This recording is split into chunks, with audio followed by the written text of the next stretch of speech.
Welcome back to Behind the Canvas. This is episode 8, and we will continue today with the pursuit of developing my style in a more abstract way and breaking this pattern that I've built over the years of just painting really realistic motifs and getting away from that. Or maybe not really getting away from that, but just developing my style, going somewhere else with my skills.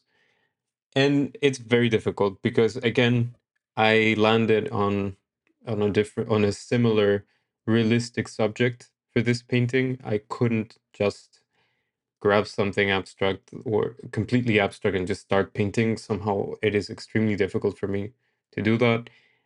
Don't know why. Don't really feel safe doing that, I guess.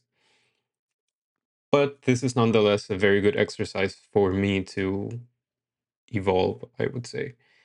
So this painting that I'm doing right now is based on a photograph that I took on a trip that I did recently, and it's a really nice moment because I met up with some friends that I hadn't seen in a really long time, and we had a really nice evening. We sat there together, we had a little bit of wine, and we just started talking like we did years ago, really a long time ago. We used to do that regularly when we were at school, and obviously you grow up and you go to a different place and you study somewhere else and you start your life as an adult, and then uh, distances appear, physical distances, time distances, and for some people that is kind of it, and then you don't see them again, or the contact just fades away, or I don't know, it becomes less intense, which is okay, of course. I'm not saying that every contact should be there forever, but it is very particular because with these friends, it just feels super natural, super close, and it's like I talked to them like I saw them yesterday, if that makes any sense. Even though some of them I don't talk to that often, or I don't see them as often as I would like to, but that doesn't matter. So, um, what I was saying is that this photograph or this painting is based on a photograph from this moment, from this evening, where we were all talking and connecting with each other, and this was really important for me. This is a really important uh, point for me. I try to also paint. If I'm going to paint a person, I want to paint a moment and something special with a little bit more meaning than just a random portrait. I used to do that quite a bit, which is still okay. I like doing it every now and then, just a normal portrait without much background or substance to it. But I think, I don't know, I find these types of subjects a bit more interesting. Anyway, I started doing the painting like I do most of my paintings. Again, started by sketching the composition, which just means finding the primary lines, which in this case was a bit more challenging or slightly more. It took me a little bit more time to just get it right because I'm painting a person, and this person is not in a normal position. He was more or less laying down on a couch with his arm, I don't know, or like the whole body in a really strange position. And that forces you, obviously, to find these primary lines, but also try to keep the proportions right, because this is so important. With people, your brain tells immediately if something is wrong. You might paint a building or a landscape that is not in the right proportion, and your your brain will not notice immediately. This is not as immediate as when you paint someone, especially the face. If you're doing a portrait and there is the slightest mistake with the proportion, it'll just throw it off, and it can change everything. It can change the mood, it can change the mm, the whole person. It can change. Maybe you're intending to capture some specific emotion, and just because you didn't get the proportions right or something, it turns out the complete opposite. Anyway, this is really difficult. This is what took me a little bit of time with the primary lines. Then I continued with the rest, which is the secondary lines and the underpainting. The line, um, I tried to kept, or the lines I kept thick because again, I was not going for realism. I'm not trying to paint the photo one to one, and there's a couple of other elements that I'm going to talk about in a couple of seconds. But uh, focusing on the lines, yes, I am. As you can see, they're really broad. They're really big, especially for this size of canvas. I think it is 18 by 24, if I'm not mistaken, or some small format like that. So there is not much space to really use this big lines, but I'm still using them because I'm forcing myself to not just go for the details immediately. Anyway, what was I saying? Right, I wanted to talk about the light. The light was one of the most important aspects with this painting, even more than in other paintings that I've done in the past, because I was copying it from a photography that I took with low light, with a slightly longer exposure, so I could capture more movement.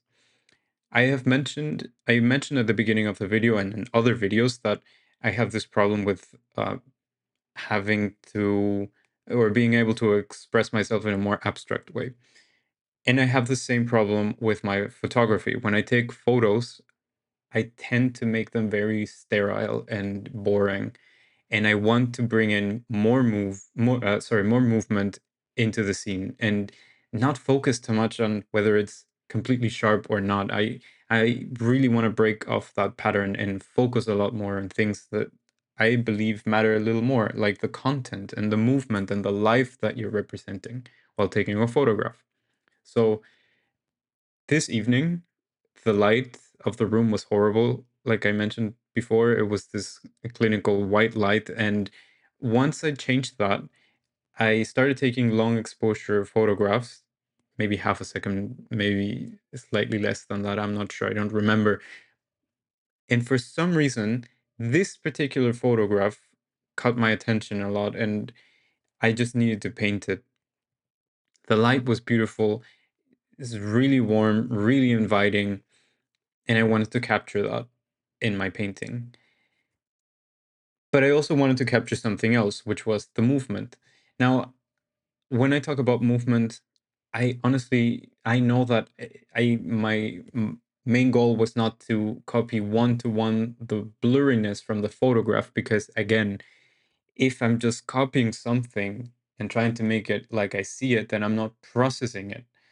And I don't want that. I didn't want to make the blurriness exactly like the photograph. So I came up with this um, thought process of how to best represent the blurriness of the movement from the picture, from the photo onto my painting.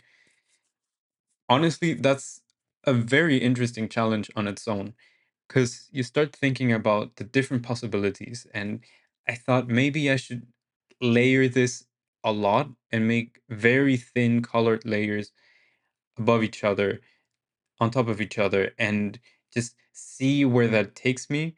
Maybe paint the head of my friend in a certain way in the layers, and then move that more or less like an animation in on the subsequent layers, so you could still see a little bit of the underpainting, I guess, and but at the but on the upper layer also some sort of movement.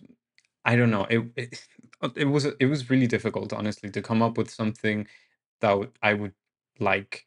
So I focused a little bit on the main aspects again, or the main characteristics of the photograph, and in particular of my friend when or the body of my friend, I guess.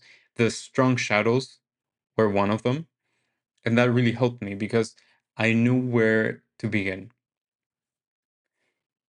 Once I started with the shadows and the darker areas of the photograph, then I knew that the rest, the lighter areas, would be slightly easier to represent and to convey movement. That was actually a very smart point, to just pick a starting point and then just go from that.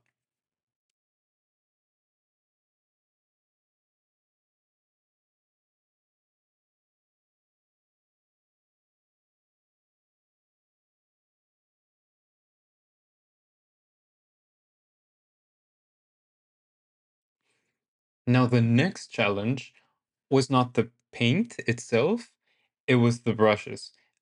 I need to buy new brushes. The ones I have are actually very old. And to be honest, I haven't been the best at taking care of them, especially lately that I start painting and for whatever reason, or not whatever reason, but actually I just feel very lazy, very tired, and I leave them there to dry, which is really bad. I always try to take care of my material, but lately I've not been able to do that, and so my brushes end up being very. I'm just gonna say it like rough, very. They're not they're not accurate anymore, if that makes any sense. So normally with a larger painting or a larger canvas, it doesn't matter because it is proportionate, I guess, to the surface that you're painting. But with this small canvas, these thinner brushes, it becomes a bit more difficult to create this balance of uh, accu- um, accuracy. Is that the word? And just being able to have a little bit more um, creative freedom with the brush strokes because they're so thin, they're so small that it ends up being a line, which, like I mentioned at the beginning of the video, I was trying to, at least for the underpainting, leave them as broad as possible.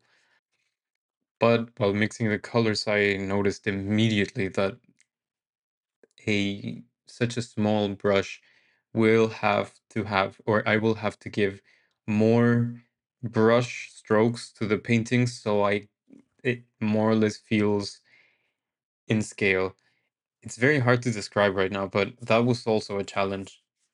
In any case, I was also struggling with the opposite, which is if I leave it too broad and if I don't give it enough detail, then even though I'm trying to do it in an abstract way and I guess bring in more movement to the painting, it'll end up looking like extremely abstract.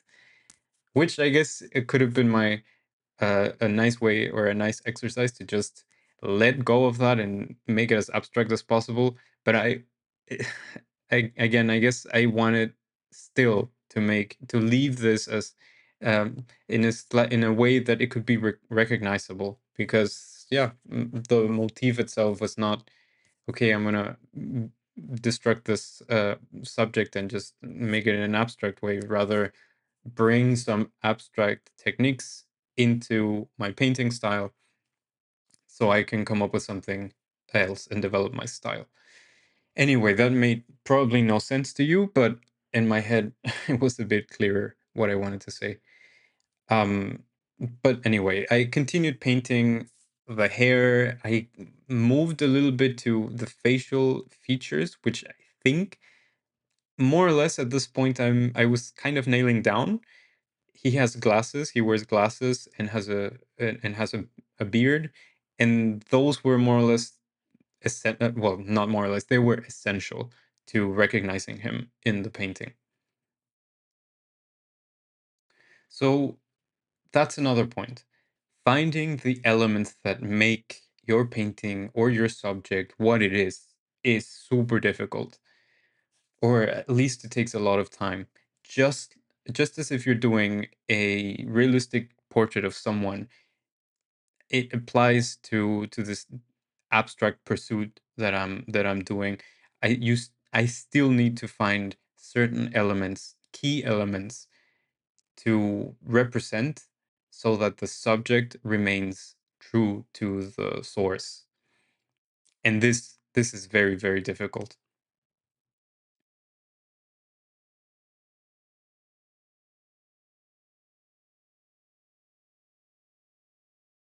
This is the next big point.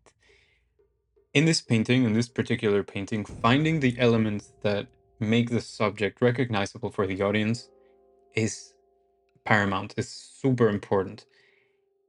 Said in other words, it wouldn't work if I were to paint the beard and the glasses of my friend in very different places. It wouldn't allow the audience to connect with the painting, because then, even though I'm trying to go into more abstraction, it would be too abstract, and then it the whole point is lost, and it would be we would be talking about a completely different exercise in painting. So I like to anchor myself in certain areas, and for example, with the face, placing the beard and the glasses in the right position will allow me then to decide how to uh, represent them. And in this space, I can be as abstract as I can or as I want. By that, I mean the color I use, the brush strokes that I use, the technique that I use. At the beginning, I thought, like I mentioned before, maybe smaller, really thin layers on top of each other, or maybe I should just make it a couple of brush strokes and that's it, and let it be as it is. As long as the beard and the glasses were in the right place, it wouldn't matter. And this is very important because it allows me to take those smaller steps towards really being able to simplify a subject and make it as abstract or as uh, essential as it can be, boiling it down to what it is, what you're looking at in the most simple way as possible. Just wanted to mention the background really quickly. Right now, there is a ton of interesting compositions made by the water, just dripping down the canvas. But I thought that was very distracting. So just went for a thicker layer of color to make it a little bit softer to the eyes, a little bit more of a breathing space. I feel like this is so essential for anything that you're doing, even for sculptures or um, other pieces of art. You have to have some sort of breathing space. If it's just noise, if it's just if it's just noise, I you run the risk of overwhelming the audience. And at least from my perspective, that's very important, to not overwhelm someone that's looking um at your work of art. Maybe overwhelm is the wrong word, but I just mean y- that you don't saturate how much information they can take.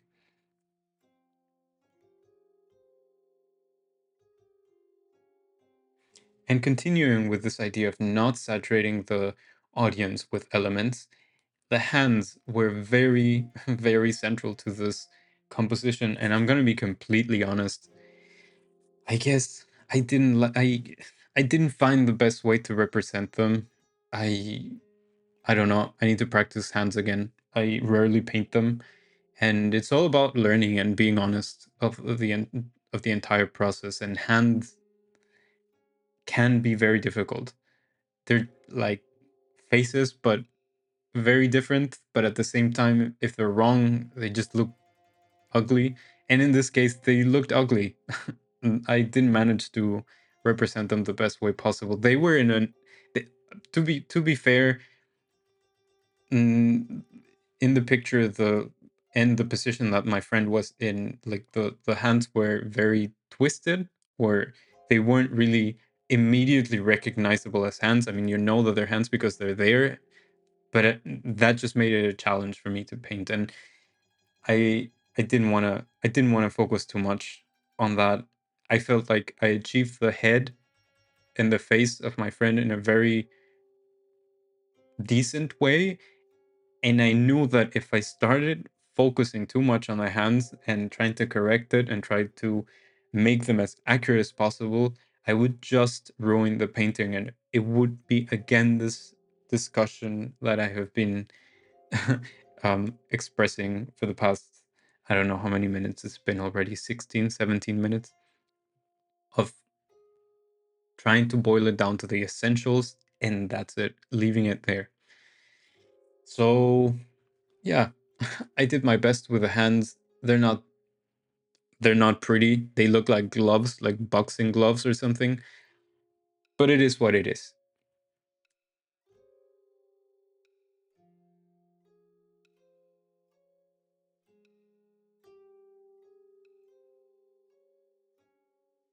So thank you again for watching the video and listening to my creative process.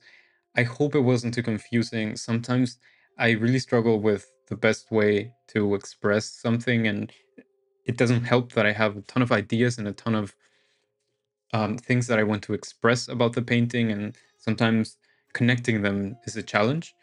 But I just hope that you found some information that you can use for your own approach, for your own art, for your own paintings.